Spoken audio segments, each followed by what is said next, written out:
ಅಧ್ಯಕ್ಷರು ಉಪಾಧ್ಯಕ್ಷರು ಎಲ್ಲ ಪದಾಧಿಕಾರಿಗಳು ಬೆಂಬಲವಂತವಾಗಿ ಬಂದಿದ್ದೀವಿ. ಈ ಹೋರಾಟಕ್ಕೆ ನಮ್ಮದು ಸಂಪೂರ್ಣ ಬೆಂಬಲವಿದೆ.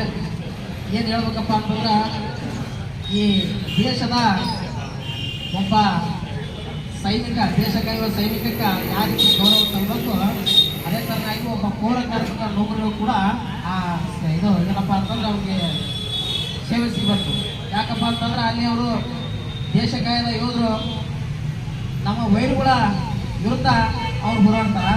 ಇಲ್ಲಿ ನಮ್ಮ ಪೌರ ಕಾರ್ಮಿಕರು ಏನು ಸಾಕ್ರಾಮಿಕ ರೋಗ ಇರ್ತಾವಲ್ಲ ಅದು ತಡೆಗಟ್ಟಲು ಹೋರಾಡ್ತಾರೆ. ಅವರು ಈ ದೇಶದ ಸೈನಿಕರ ತಪ್ಪಾಗಿಲ್ಲ. ಅದಕ್ಕೋಸ್ಕರ ನಮ್ಮ ಭೀಮಾರ್ಗ ಸಂಘಟನೆ ಯಾವತ್ತೂ ಕೂಡ ಪೌರ ಕಾರ್ಮಿಕರ ಜೊತೆ ಇರ್ತೇವೆ, ಇನ್ನು ಮುಂದೆ ಕೂಡ ಇರ್ತೇವೆ ಅಂತ ಹೇಳಿ ನಾನು ಎರಡು ಮಾತುಗಳನ್ನು